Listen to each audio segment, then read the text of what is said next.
let the people come to the stadium and let them enjoy themselves. As long as you look to a certain way of playing, everybody can play. Getting the ball, treat the ball well, let it be your friend. When they saw us playing, everybody was happy.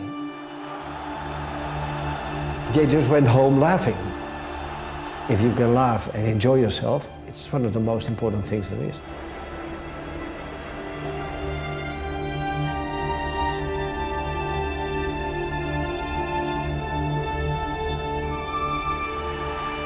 Johan Cruyff. He was football's enigma. Not only would he ghost past defenders like they weren't there, he would outwit them too. Like a mathematician on the field, he always managed to find another angle. There would always be another dimension to his play.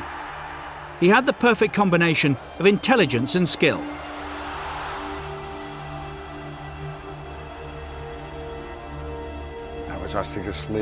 He was very intelligent and had an overview of the whole game.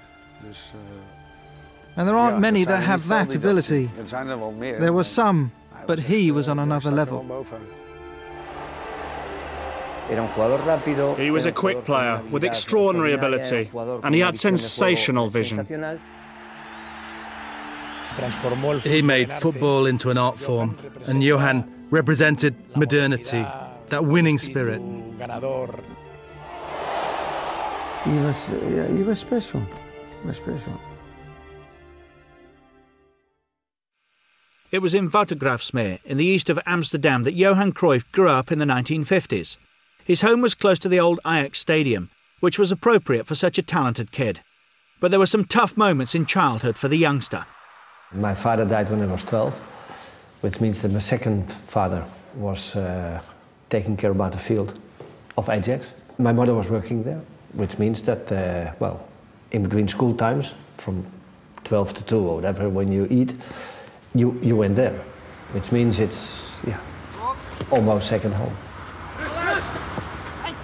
He learned on the street, like me. You know, most of the players from Ajax, we come from the street. He lived 500 meters from the stadium. He was like a son from us. He was a real Amsterdam boy, you know. He was a real man of Amsterdam. Then I was on the field and he was behind. He shoot the ball back to the trainers and he was always running and playing with the little guys. He was a small friend of all the players, you know. They were older, they just guide me in the good things and in the bad things. When I had a good game and I talked a little too much, it was like, shut up or we'll find you. The youngster, though, was something of a prodigy. Cruyff made his debut at the age of 17, scoring in his first match and making a name for himself on equal terms with the men he'd once seen as father figures. They were players for the first team, and of course they were the idols of all the young players at that stage. But at the same time, I saw them every day. So when I went into the first team, everybody says, "Were you nervous?" I said, "Well, I wasn't nervous. I went in the dressing room all the time as a young kid. It was just so natural, so automatic." By 1966, Ajax were dominating the Dutch league. They won the Eredivisie with a little help from their young centre-forward, who got 25 goals in 23 games. Now, first of all, we had a good team at that time. There were some very good players, and I was quite, at that time, still quite selfish. I knew where I had to go. My control was very quick because that's what I had to do my whole life, otherwise I would never have come to the first team. So it was quite easy to score these goals. It was just based on my quality. He was fantastic. He was so smart. He knows where the ball is coming. He saw everything. And he can play on every place in the team. The 1960s were pioneering days for Ajax. Rinus Michels and his talented squad were developing a fluid style of play, a system that would become the celebrated total football.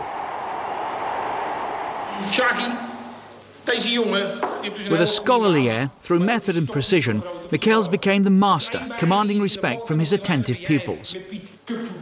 En in mindere mate dus de competitie buiten een enkele wedstrijd vraagt dus 2,5 kwartier geen seconde verslagen. And in Cruyff, Michels had the perfect player to put his ideas into action on the pitch. He was Ajax's star. But there were times when even Johan Cruyff was brought back down to earth. The trainer say no smoking, Michels. And we come from the training in the car and we drive 200 meters and he stopped with the car. And he make cigarettes and he smoked a cigarette after the training. We had to do some training in the woods, running, and I hated running. The second goalkeeper and myself, we were behind the tree, smoking a cigarette until they were coming by. And then one day we were just smoking and then the coach was behind the tree. So he said to me, next day was the day off. Next day you've got to train because we can't accept that and all these sort of things.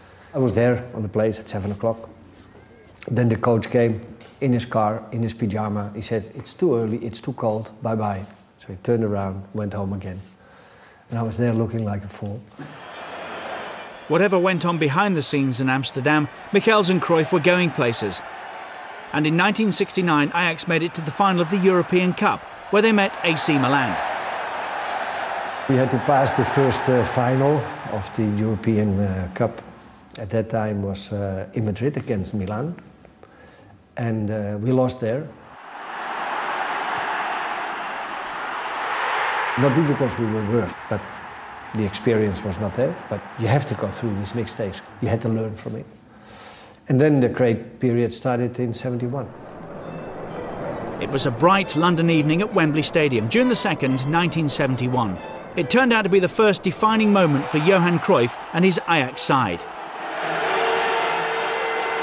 Keizer buitenom, zeer goed. Prachtig ingekopt is het doelpunt. Ja, ja. Een doelpunt van Dick van Dijk op het voorzet. Cruyff. Heel handig het schot van Haan en het is een goal. 2-0 voor Ajax. 2-0 voor Ajax. Arie Haan. It was the beginning of the Ajax era. Where the likes of Real Madrid and Benfica once ruled, European competition would now be dominated by a small club from the east of Amsterdam. Ajax at that time was still in their organization, an amateur club. I think maybe 10 or 20 persons were working there. You didn't have directors, you didn't have, no, there was a president. And then, yeah, people who did it in their spare time. A year on, in 1972, Ajax were preparing for another final, this time with a new coach, Stefan Kovacs, in charge. It was Ajax against Internazionale at the De Kuip Stadium in Rotterdam, and in the second half, Cruyff took the game to the Italians.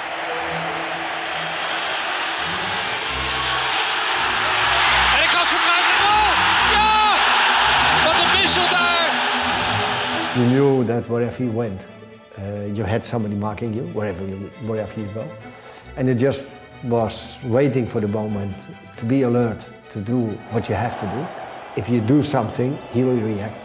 And that's what I had when I scored a goal with my head. Keizer. Ingekopt! Schitterend ingekopt. Cruyff, toch weer Cruyff. 2 goals from Cruyff brought Ajax their second European Cup. They were now in a period of phenomenal success, and there was never any doubting who was the jewel in the crown. Johan was echt een leider. Johan was a natural-born leader. He was the driving force of Ajax and our team.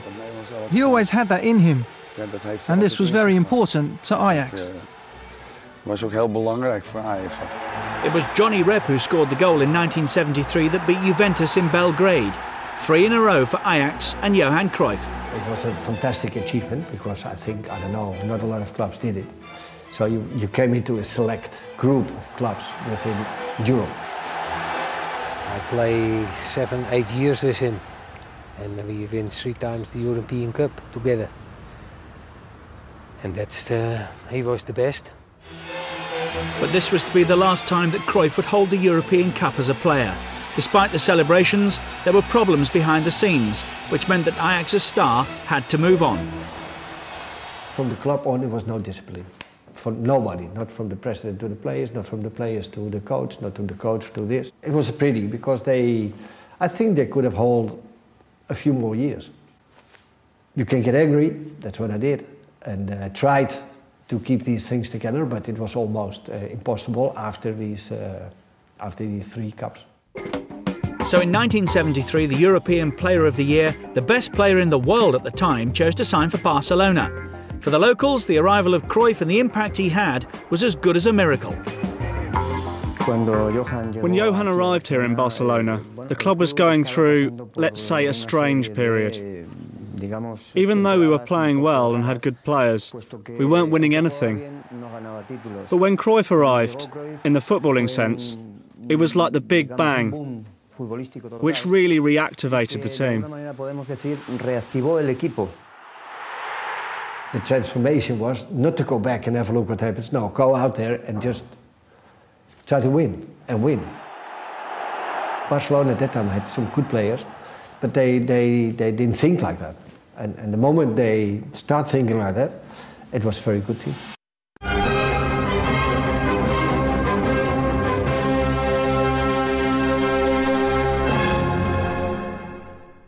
Back then, Barcelona hadn't won the league for 14 years. The club and the city needed a saviour. I remember it all from the very first day he arrived. Barcelona was second from bottom and the first match was against Granada at home. We won 4-0 and Johan scored 2 goals and we didn't lose a single game until we were champions. That league of 73-74 was the best memory of my childhood. It was sensational. It was a season full of sensational moments, like the goal that Cruyff scored against Atletico Madrid, the phantom goal as it became known to Catalans, who'll remember that season for many reasons. I remember the goal he scored against Atletico Madrid and the 5-0 victory in the Bernabeu when we played with Mora and De Portero. Rivales del fútbol español, el Real Madrid y el Club de Fútbol Barcelona. Estrellas internacionales en los dos bandos. Real Madrid against Barcelona at the Bernabeu was perhaps the most famous match Cruyff ever played for Barcelona. It was fantastic for me as a player to play Madrid. It was such a huge thing, first to play in Bernabeu, and then if you saw the game, we played very well. Barcelona didn't just play well, they won 5-0. I think that for those of us who were lucky enough to play in that team, we'll remember that match forever. Things were beginning to change in Spain. People were starting to be able to say what they thought politically. And in that sense, a result like that against a team like Madrid, in their own ground, sent shockwaves around Europe. Almost every Catalan saw this as a symbolic victory over Madrid. At the time, Spain was still under the dictatorship of Franco, a particularly tough time for Catalonia.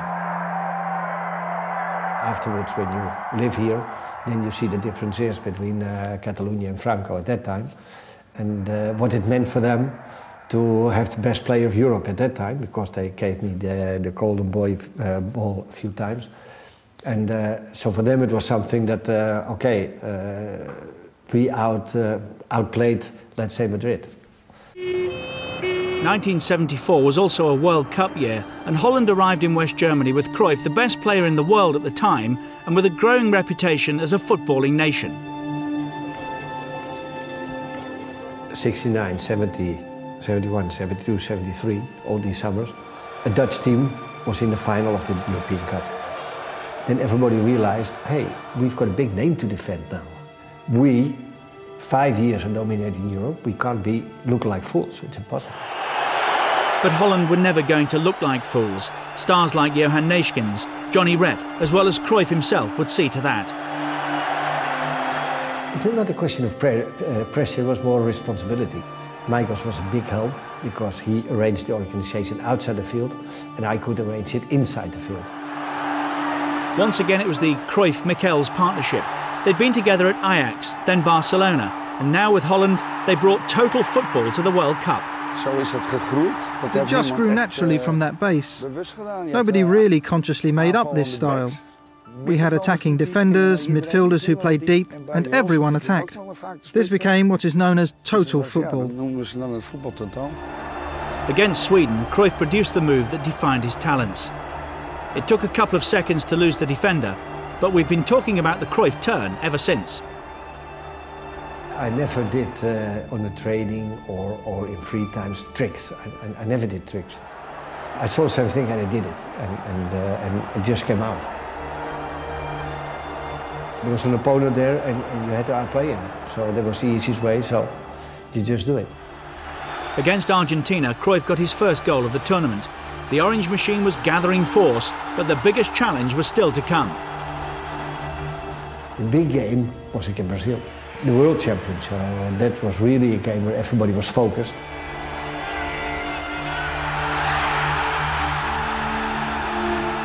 We didn't only outplay the Brazilians, but we outplayed them with the best football. We just played football which the world loved, and that against the Brazilians. After 65 minutes, Cruyff produced a clinical finish to another flamboyant Dutch move. Holland were in the final. They were to face the hosts, West Germany, but they arrived at Munich's Olympiastadion in confident mood. We knew we were much better. We were not afraid at all. It was an extraordinary start to a World Cup final. Cruyff picked up the ball and took on the German defence. He got a penalty. And Johan blasted it home. Holland were ahead before any West German player had even touched the ball. We knew they were Germans. Germans is always difficult. It's one of their qualities, their mentality, and they will go until the end. The Germans fought back. They too won a penalty, which Paul Breitner drove home. The German reaction didn't stop there, and by half-time they were ahead, this time through Gerd Müller.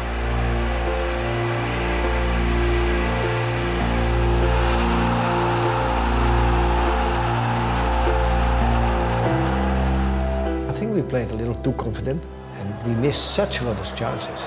So we played quite well, but the details were not there, and you saw it in too many small, different details. And one of the things were scoring the goals. So Cruyff and his Dutch team that had captured the imagination of so many finished as the losing finalists. We really had a great time there. It was just a shame we didn't win the final. We kind of forgot we had to win, which was a shame. Yeah, but like I said, maybe we were too confident. Yeah, it's a good expression. It's very good. He may have been on the losing side, but that team made a lasting impression on Dutch football. Cruyff and his side of 1974 were the inspiration for the generations that followed. It started with Cruyff. And yeah, he's like the godfather of Dutch football. When I was 10 or 9 or 11, playing on the streets, watching television, I saw Van Hanegem, I saw Jansen or Krol or Neeskens or Cruyff. And for me, that's the great Dutch generation. He inspired us a lot, all the youth of Holland, and I think we all young boys wanted to play like him. Feeling increasingly pressurised by international football, Cruyff decided that would be his last World Cup. There was also an attempt to kidnap his family. I made the decision to stop in '78. And not I didn't mention it a month before or 2 months before. I said already 4 or 5 years before. I didn't go to the World Champion in '78 too because we had a problem at home. People who made an attack on us. So I said, hey, I'm in the wrong time. Too many crazy people. Let's calm down. In 1974, Cruyff was named the European Player of the Year for a third time as he continued as Barcelona's star. For many, he's the most influential player the club has ever had. Johan revolutionised the city and the country. He transformed Barcelona and Catalonia because during his time here, he turned football into an art form. Johan was innovative and a breath of fresh air. It was an extraordinary feeling, and he touched a lot of people. After 5 years at Barcelona, 48 goals and 143 appearances, Cruyff retired from football for a short time, but he wasn't away for long. I went to the United States. It was a great experience. I learned there a lot of things, especially in managing and all these sort of things. Watch now as Johan Cruyff demonstrates both grace and poise and explosiveness. This poise and explosiveness from perhaps the greatest player active in the sport of soccer today. He cuts between defenders, goes to his left, and left puts the goal into the back of the net. Certainly did. Thank you, Johan Cruyff and Chris Dangerfield, 5 of the 7 goals tonight, and good luck to you in the playoffs. Thanks very much. Okay, back to you, Tom. After spells with the Los Angeles Aztecs and the Washington Diplomats, Cruyff felt the time was right to head home. And he made a spectacular return for Ajax against Haarlem. There was a lot of skepticism in the way that he was. You know, he did have an age, and how was he going to be? And I think even the first half he did some, you know, he just made an unbelievable goal. And I think that was probably one of the moments where I was most proud of all, you know, because your classmates and everybody, you know, how is your father going to play? And when he put up that show, you know, it was for me an incredible moment. There were more incredible moments to come, including the famous pass from a penalty. He scored 14 goals in 36 games in his second Ajax spell. But perhaps the biggest surprise of all was when he put on the shirt of rivals Feyenoord and actually scored against his former team. Then as head coach back at Ajax, he won the European Cup Winners' Cup in 1987 with a goal from his protégé, Marco van Basten.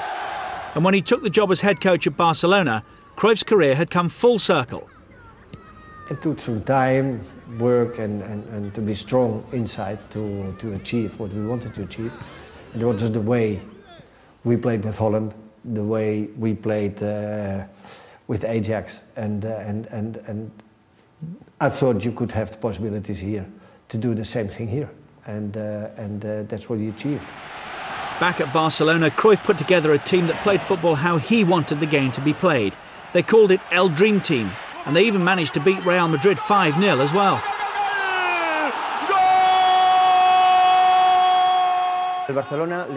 Barcelona gave Cruyff the opportunity to put his footballing philosophy into practice.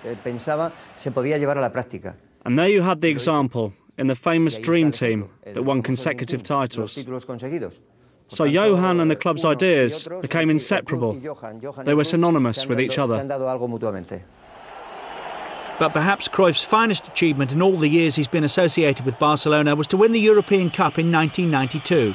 Ronald Koeman scored in a 1-0 win against Sampdoria at Wembley. It was a club which almost 100 years existed, never won it.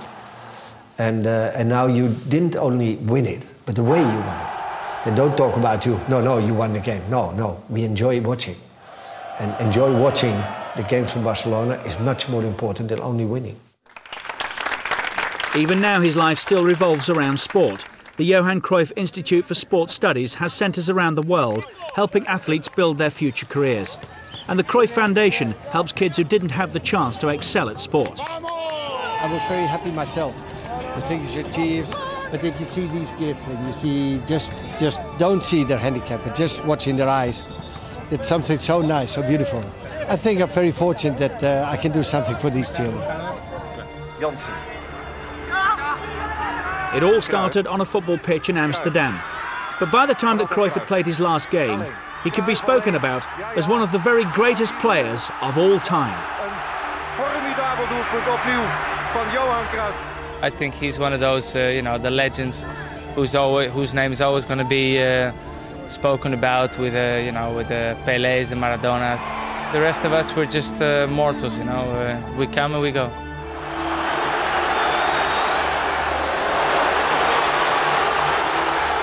Johan Cruyff, Maradona, Pelé, Eusebio, they were all fantastic players. But Johan was the greatest.